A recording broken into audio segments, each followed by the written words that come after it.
السلام علیکم ویورز، آپ دیکھ رہے ہیں ایم ایس کے ایڈوائزر ویورز۔ آپ کے لیے آج ایک بہت ہی اہم نیوز اور اپڈیٹ لے کر آیا ہوں۔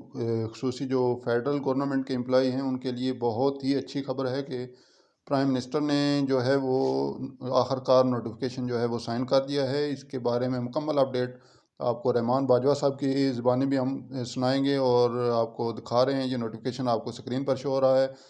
اس نوٹیفیکیشن کے مطابق تمام امپلائیز جو ہیں وہ اپ گریڈ ہو چکے ہیں۔ تو ویورز، آپ سب کو جتنے بھی فیڈرل گورنمنٹ امپلائی ہیں ان کو بہت بہت مبارک ہو۔ تو مزید لیٹسٹ نیوز کے لیے ہمارے چینل کے ساتھ جڑے رہیں اور چینل کو سبسکرائب کر دیں تاکہ ہر آنے والی اپڈیٹ آپ کو بر وقت ملتی رہے۔ تو آئیے ابھی رحمان باجوہ صاحب کی زبانی سنتے ہیں۔ مزید مکمل جو نوٹیفیکیشن اور نیوز ہے اس کے لیے انشاءاللہ ہم کل ویڈیو مکمل طور پر بنائیں گے۔ فی الحال جلدی میں یہ ویڈیو آپ کے لیے تیار کی ہے، آئیے رحمان باجوہ صاحب کو سنیں۔ جی تمام دوستوں بھائیوں ساتھیوں کو السلام علیکم، امید ہے آپ خیریت سے ہوں گے۔ بہت سی لیٹسٹ اپڈیٹس ہیں، انشاءاللہ تعالی شام کو آپ سے شیئر کریں گے۔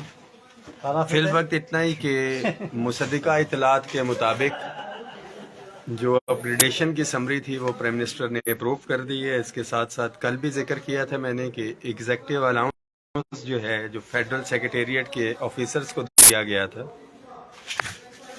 سب سے آخر میں جو محروم ملازم تو ابھی رہتے بھی ہیں جن کو آخری دیا گیا تھا، فیڈرل سیکریٹریٹ کے ایگزیکٹو جو افسران تھے ان کو دیا گیا تھا، ان کا کٹ لگا کے 150% کو 100% ملا کے صرف سیکریٹریٹ کے افسران کو جو ہے وہ یہ ایک اناؤنس کیا گیا ہے یا سمری پرائم منسٹر کو بھیجی گئی ہے۔ تو پہلے دن سے ہمارا مطالبہ تھا، NAB, F I A, prime minister office, president office, national assembly, senate, NAB, عدلیہ کو بھی ملا ہوا تھا کہ ہم کسی کا بھی الاؤنس ختم کرنے کے حق میں کبھی بھی نہیں ہے، بلکہ ہمیں بھی دیا جائے 1 سے 16 کے ملازمین کو بھی اور تمام ڈپارٹمنٹس وغیرہ اور اس کو بھی۔ تو اس میسج کو شیئر کریں، ختم کرنا ہی ہے۔ پہلا تو بات یہ ہے کہ کرنا ہی نہیں ہے۔ اگر ختم کسی نے کرنا ہے تو پھر سب سے پہلے جس ڈپارٹمنٹ کو دیا گیا تھا وہاں سے اس کی ابتدا کی جائے اور پھر سب سے آخر میں فیڈرل سیکریٹریٹ میں آیا جائے۔ اگر 10 سال کسی دوسرے نے لیا تھا تو فیڈرل سیکریٹریٹ کے افسران کو بھی یہ دیا جائے، اور جب یہ ختم کرنے کی طرف آئیں گے تو دیگر جتنے بھی محروم ملازمین ہیں ان کو نظر انداز نہیں کیا جانا، ان کو بھی ایکویلنٹ الاؤنس، اگر ایگزیکٹو نہیں بھی ہیں تو اس کے برابر کا کوئی الاؤنس دیا جائے، کیونکہ پرائم منسٹر آفس میں اگر کوئی الاؤنس دیا جاتا ہے تو وہ گریڈ 1 سے لے کے 22 کے افسران کو دیا جاتا ہے۔ جو نیب کا الاؤنس چل رہا ہے گریڈ 1 سے 22 کے لیے چل رہا ہے، جو ایف آئی اے کا الاؤنس چل رہا ہے وہ 1 سے 22 کا چل رہا ہے، جو عدلیہ کا الاؤنس چل رہا ہے وہ 1 سے 22 کے لیے چل رہا ہے۔ تو یہ تفریق اور جو ٹارگٹ کیا گیا ہے خاص طور پہ فیڈرل سیکریٹریٹ کے افسران کو، بالکل قابل مذمت ہے۔ ہم اپنے حق کے لیے تو کھڑے ہوئے ہیں، اپنے افسران کے لیے بھی کھڑے ہیں، کیونکہ گھر میں ہمارے والدین اور دفاتر کے اندر ہمارے افسران، یہ ایک علیحدہ چیز ہے کہ ان گھر کے سربراہان میں سے بھی کوئی چاچا تایا جو ہے وہ زیادتی کر جاتے ہوتے ہیں کبھی، تو ہمارے ساتھ بھی جن افسران نے کیا ہے ملازمین کو ریلیف جو ہے پہنچنے کے اندر، اگر کسی نے ایسا کیا ہے ہم پھر بھی ان کے ساتھ ہے، کیونکہ ان کے لیے نہیں، ان کے بچوں کا جو جائز آئینی حق ہے اگر اس سے مستفید ہو رہے ہیں تو وہ ان کو ملنا چاہیے۔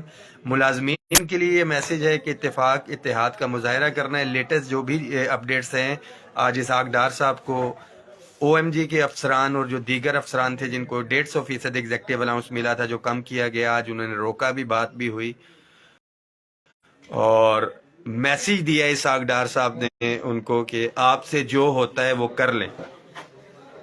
تو یہ تمام ملازمین کے منہ کے اوپر ایک تھپڑ ہے، خواہ 17 سے اوپر کے ہوں یا 1 سے 16 کے ہو، کہ آپ سے جو ہوتا ہے آپ کر لیں، ہم نے جو فیصلے کرنے ہیں ہم وہی کریں گے۔ نا انصافی نہیں ہونی چاہیے، انصاف میں مبنی جو بھی کام کریں گے تو ہم گورنمنٹ کے ساتھ ہیں، مگر کسی بھی کیڈر کے ساتھ، خواہ گریڈ 1 کا ہو یا گریڈ 22 کا ہو، اگر زیادتی کی جائے گی تو بالکل ہم اکٹھے ہیں، اکٹھے رہیں گے۔ اس میسج کو شیئر کریں۔ اب یہ فیصلہ ملازمین نے کرنا ہے، اٹیچ ڈپارٹمنٹ کے جتنے افسران ہیں انہوں نے بھی کرنا ہے اور فیڈرل سیکریٹریٹ کے افسران نے بھی کرنا ہے کہ جو اسحاق ڈار صاحب نے کہا ہے کہ آپ نے جو کرنا ہے کر لیں، آپ نے دعائیں کرنی ہیں گھروں میں بیٹھ کے، یا نماز کے اوپر بیٹھ کے، یا ایک دوسرے سے شکوے کرنے ہیں، یا عملی طور پہ باہر نکل کے آپ نے کہنا ہے. کیونکہ یہ نہیں ہو سکتا کہ جو افسران اکانومسٹ گروپ کے تھے یا دوسرے تھے ہمارے لیے بڑے محترم ہیں کہ انہوں نے احتجاج کیا، ان کو تو 100% آپ نے دے دیا کسی کا 150 کم کر کے، تو 17 سے اوپر کے کچھ مخصوص لوگوں کا احتجاج حلال، 1 سے 16 کا حرام، ان کے الاؤنسز جو ہے حلال، باقیوں کے حرام. یہ نہیں ہو سکتا.